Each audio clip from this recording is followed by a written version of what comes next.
is on and ready.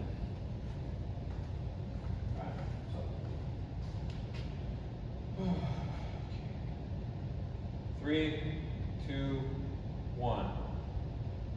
Saint Diadocus of Photiki and the Albanian identity. The Orthodox Christian ethos was established in the early centuries of the Roman, later Byzantine Empire. The Eastern Orthodox Church was conceived in 33 AD on the day of the Pentecost. In the 3rd, 4th, and 5th centuries, the theological foundation of Orthodoxy was laid. Of course, it was not until the Great Schism of 1054 that the Orthodox Church became its own entity. However, it was able to stand as its own church because of the aforementioned ethos already present in the eastern side of the Roman Empire. Numerous figures are to thank for this, one of the most notable being Diadocus of Photiki. Diadocus was born in 400 AD because he became a bishop in his hometown of Photiki. Photiki was a town in the mountainous region of Epirus, which is now in modern-day Albania and northern Greece. But his influence reached far beyond the mountains of Epirus. Through his writings, Diadocus cemented himself as one of the most important theologians in not just Orthodoxy, but in the entire Christian ethos. Diadocus was largely inspired by the works of his teacher, Evagrius Ponticus, and additionally of Macarius of Egypt. Diadocus expanded on their ideas of asceticism, as well as mysticism and hesychasm, hesychasm being derived from the Greek word hesychia, which means stillness, rest, and quiet. All of this culminates in his final piece, the 100 Gnostic Chapters. Diadocus's insight and balance have influenced posterior generations from the 6th to the 18th centuries. Maximus the Confessor quotes him several times. Photius sings the praises of the Gnostic Chapters in his Bibliotheca. Both John Climacus and Mark the Hermit favorably refer to Diadocus. His influence is perhaps most visible in the writings of Simeon, the new theologian, as well as the Philogalia writers such as Barasanthios, Nicephoros of Athos, Gregory of Palamas, and Nicodemus of the Holy Mountain, as well as the author of The Way of the Pilgrim. In the West, the Society of Jesus recommended that its novice masters read Diadocus' Gnostic Chapters to better fulfill their duties as spiritual directors. Given some similarities in the respective rules for discernment of spirit, many have claimed that Ignatius of Loyola was influenced by our author. This cannot be so since Ignatius had no knowledge of Greek, and it was a Jesuit son of Ignatius who first translated Gnostic Chapters into Latin late in the 16th century. The following text will go over all of these ideas and their influence throughout the centuries. The revision of asceticism. While Diadocus took inspiration from Evagrius, his view on aesthetic philosophy differed. Evagrius and other ascetics of his time focused on the human and physical sides of the spirit, fasting, isolation, meditation, penance, etc. Diadocus expressed that while those things are paramount, they are not the primary aspect at play. The key to spiritual purification is the divine grace and forgiveness of God. Beginning quote, "Who have willingly detached themselves from the goods of this life in hopes of future goods, self-mastery makes bodily attractions die off. In them alone, thanks to their detachment, can the mind exercise at full strength so as to perceive God's ineffable blessings. As a result, it transmits its own share of joy even to the body in proportion to its progress, exulting without ceasing in its full confession of love." See Psalms 41:5. "My heart puts its trust in him. He says, I have been helped. My flesh has bloomed again. I thank him with all my heart." The joy that actually is produced in the soul and the body is a reliable reminder of the incorruptible life. End quote. Furthermore, Diadochus often used the term heart in the sense that the heart is what connects us with God. Beginning quote. Here it is clear that for Diadochus, experience is not merely a feeling or something sensed. Although it includes that phenomenon, experience is an awareness of God's love lived out in the sense of the heart, which from there penetrates the entire person. In the Gnostic chapters number 79, Diadochus reiterates how the experience of God's love penetrates, purifies, and delights the nous, the sense, and the body.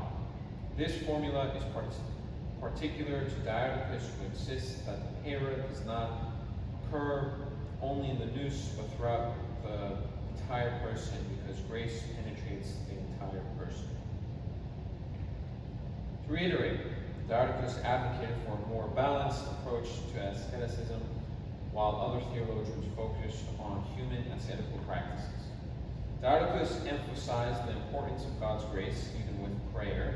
Diadochus was a huge advocate for prayer, but he believed that prayer should be more about our connection with God, as opposed to just another meditative activity. Another thing that intertwines with this is Diadochus' baptismal theology.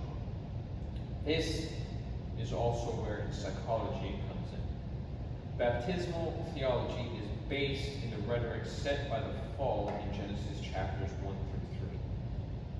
Humanity was expelled from the Garden of Eden because we had gained intellect through listening to the serpent. But in the human mind,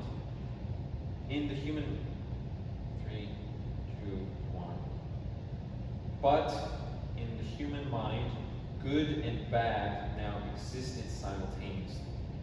This intellect did not provide us with a guide to what is good and bad. Beginning quote.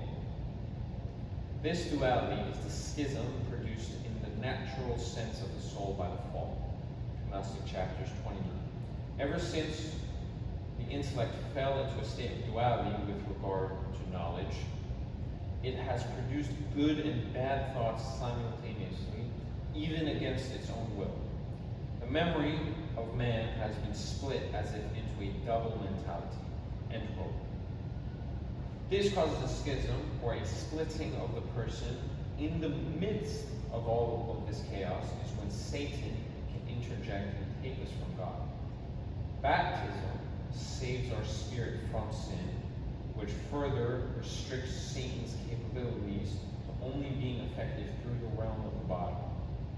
Beginning quote. Baptism, in other words, removes sin but does not immediately efface the psychological schism resulting from the fall.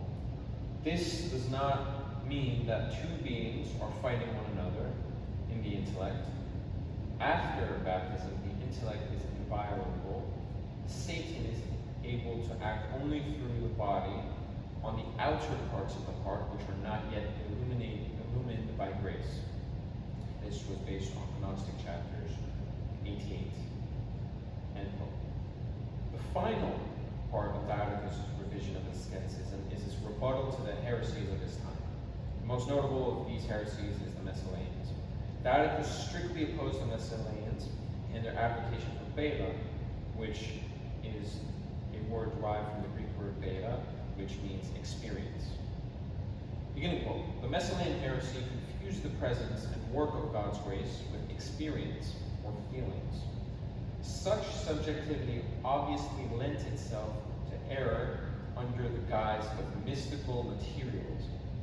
Diadochus' nemesis, the Messalians, placed an exaggerated degree of importance on what they termed experience, a sensate awareness of God's actions. End quote. Humans cannot perceive, feel, or experience God's works objectively. They are beyond our comprehension, and in attempting to feel them leads to a distorted, subjective interpretation of God's grace, which can be dangerous. This was the basis of Diadochus' opposition to the Messalians. If we wish to see the objective, we must then pursue theosis, which means divinity with God. The establishment of hesychasm and monasticism. Dadaistic writing mainly revolved around asceticism, but due to the aforementioned influence from Evagrius and Macarius, Dadaicus dabbled in hesychasm. Well, hesychasm did not exist as its own entity until the hesychasm movement of the 14th century. Dadaicus' teachings would lay the groundwork for later. Beginning quote. When the intellect begins habitually to be activated by divine light, it becomes completely luminous, even to the degree that it sees the abundance of its own light. And of this there is no doubt. End quote. From earlier, it has been established that Dadaicus emphasizes the harmony between our spirit and God through the heart. Because through the meditative nature of prayer, it allows our spirit to be at peace and harmonious with God. This verse further reinforces the underlying premise that theosis is present within Dadaicus' writings. In regards to monasticism, the themes and topics of Dadaicus' teachings overlap with those of monasticism. This allows his theology and monastic theology. This pause. 3, 2, 1. This allows his theology. Pause. 3, 2, 1. This allows his general theology and monastic theology to work in tandem.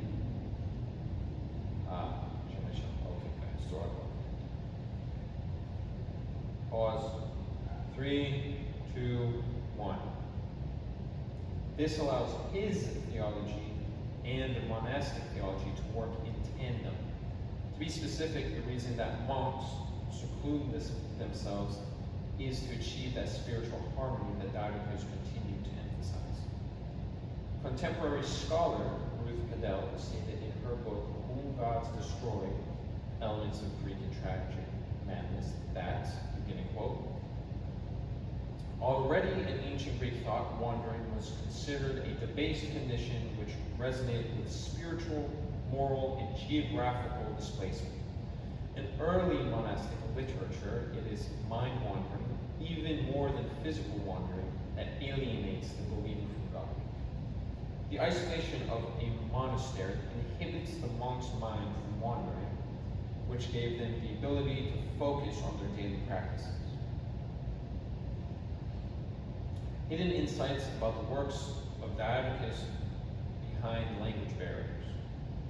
Throughout this text, there have been some epistemological. 3, 2, 1. Hidden insights about the works of Dadaicus behind language barriers. Throughout this text, there have been some epistemological.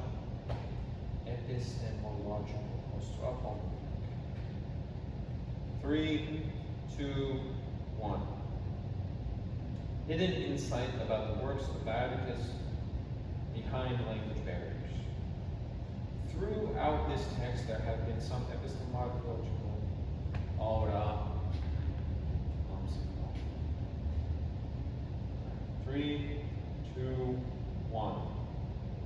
Hidden insights about the works of Dadaicus behind the language barriers. Throughout this text, there have been some epistemological pieces. All of these have been in Greek because of Dadaicus' work being primarily done in Old Greek. Since the publishing of his work, it has been translated into New Greek, English, Russian, and Georgian. Each of these translations contain their own different insights into Dadaicus' work. Dadaicus was a very dynamic writer in the sense that he used a lot of metaphors and detailed imagery. Across all of those languages, these figurative sections of his work yield varying understandings between each translation. Additionally, the varying insights are not merely a result of the language itself, but the challenges and the mentality of translation times.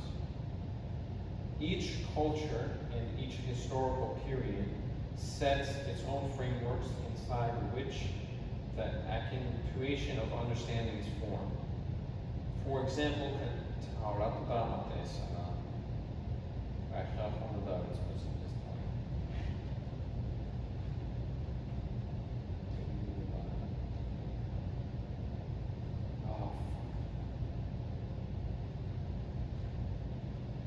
Three, two, one. Hidden insights about the works of Didacus behind language barriers. Throughout this text, there have been some epistemological pieces. All of these have been in Greek, because Didacus' work, similar to most theological writing at the time, was in Old Greek. Since the publishing of his work, it has been translated to New Greek, English, Russian, and Georgian. Each of these translations contain their own different insights into Didacus' work. Didacus was a very dynamic writer in the sense that he used a lot of metaphors and imagery. Across all of those languages, these figurative sections of his work can give varying understandings between each translation. Additionally, the varying insights are not merely a result of just the language itself, but the challenges and societal differences of each language. Each culture and each historical period sets its own frameworks inside which the understanding of text is formed.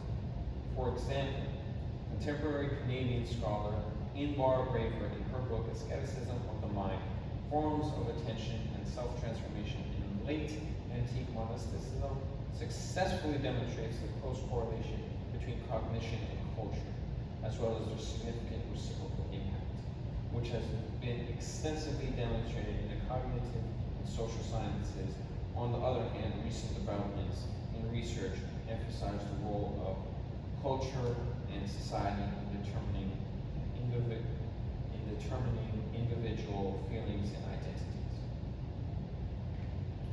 So, to interject, there is a language difference, but that also is extrapolated into a societal difference. And furthermore, depending on what time agnostic.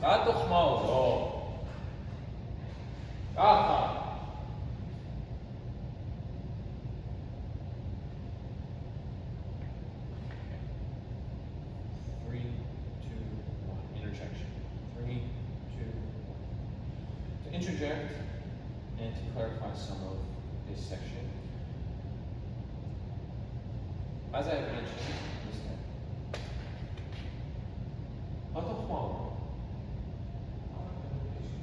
huh?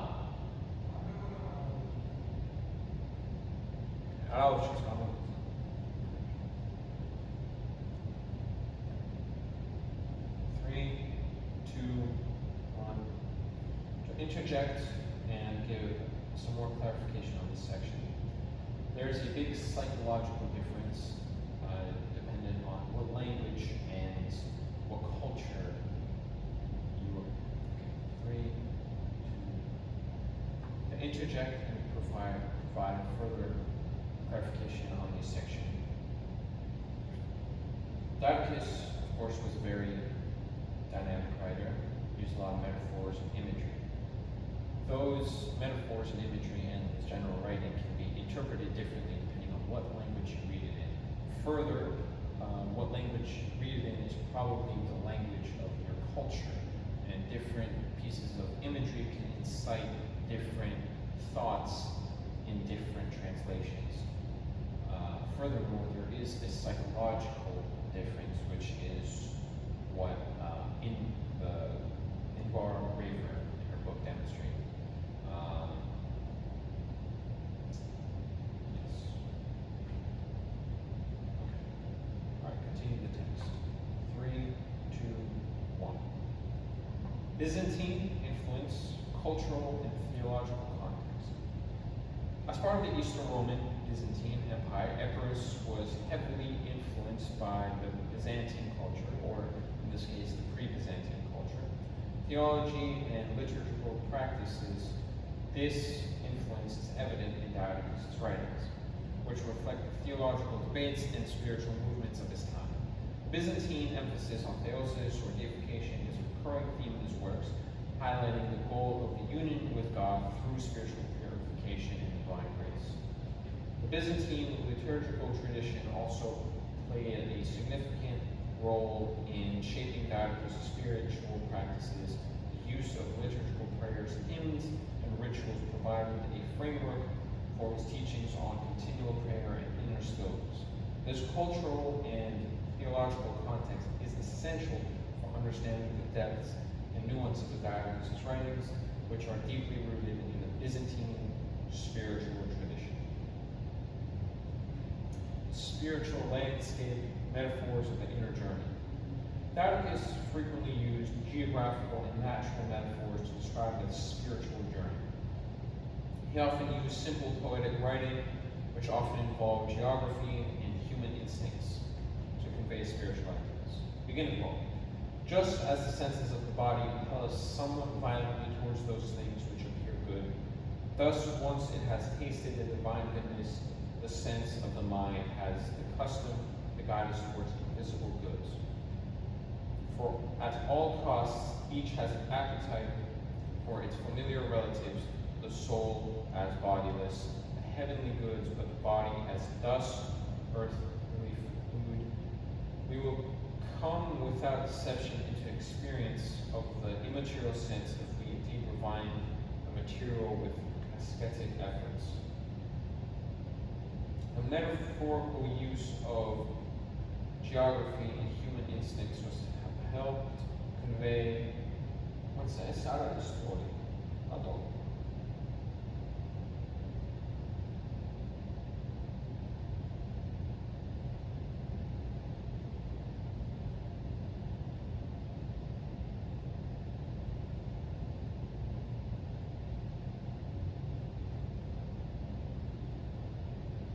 Okay, restart the session. 3, 2, 1. The spiritual landscape, metaphors of the inner journey. Diodotus frequently used metaphors to describe this inner spiritual journey. He often used simple poetic writing, which often involved geography and human instincts to convey spiritual ideas. For example, the following quote, beginning quote. Just as the senses of the body impel us somewhat violently towards those things which appear good, thus once it has tasted the divine goodness, the sense of the mind has the custom to guide us towards the invisible goods. At all costs, each has an appetite for its familiar relatives, the soul as bodiless, the heavenly goods, but the body as dust, earthly food. We will come without deception into experience of the immaterial sense if we indeed refine the material with aesthetic efforts. This was from Diodotus, Gnostic chapter number 24. End quote. This metaphorical use of human instincts helped convey complex spiritual concepts in a way that was accessible to his readers, making the abstract tangible. The journey towards divine union was often depicted as traversing the wilderness in search for food. These metaphors highlighted the difficulty in perseverance required in the spiritual life. Diodotus' use of such imagery not only reflected the physical landscape and civilization of Epirus, but also provided a vivid framework for understanding the spiritual ascent to God. This approach made his teachings relatable to those familiar with the region's terrain and its challenges. Further examples of this in Diodotus' writings. As stated before, Diodotus lived his life in the region of Epirus. Epirus is a mountainous region in southern Albania and Greece, northwestern Greece. Ironically, the isolating nature of the terrain of Epirus offer conditions that are conducive to monasticism. The physical geography of Epirus influenced Diodotus' spiritual teachings significantly. He often used natural metaphors this time, drawing parallels between the rugged landscape, coasts, and rivers and the spiritual struggles faced by Christians, Dardicus writes, investigated the depth of the sea of faith is turbulent. Viewed with a simple disposition, it becomes serene.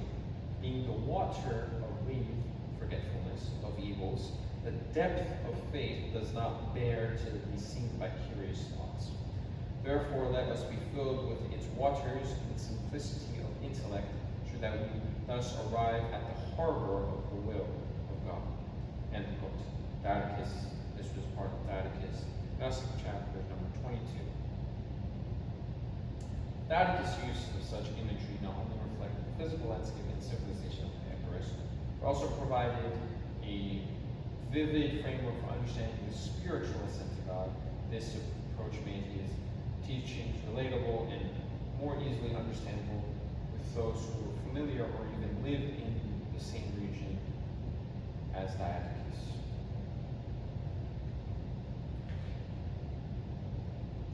Can we celebrate the prestige of Dardicus? Dardicus is 3, 2, 1. Can we celebrate the prestige of Dardicus?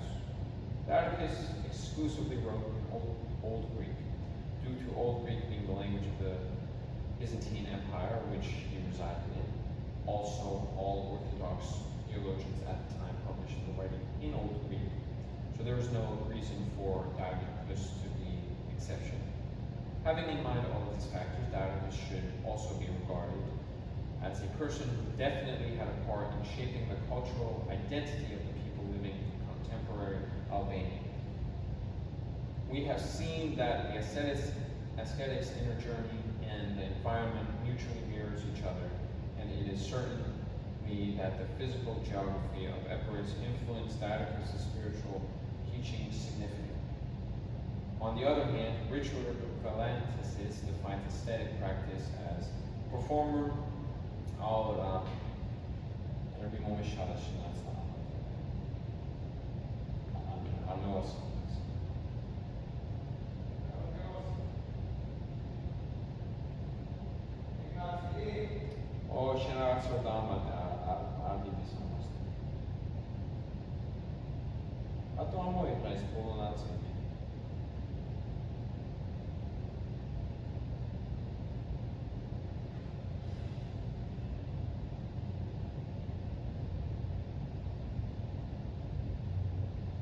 Byzantine Empire, what decides for Roman tells?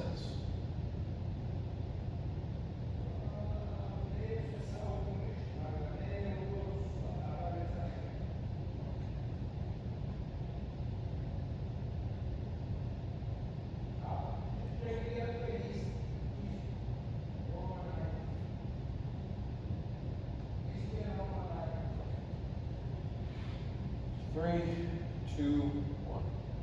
How can we celebrate the prestige of Dardicus? Dardicus exclusively wrote in Old Greek due to Old Greek being the language of that region, which he obviously resided in.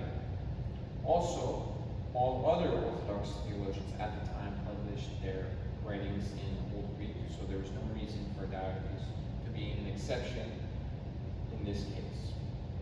Having in mind all these factors, Dardicus should also be regarded as a person who definitely had a part in shaping the cultural identity of the people living in contemporary Albania.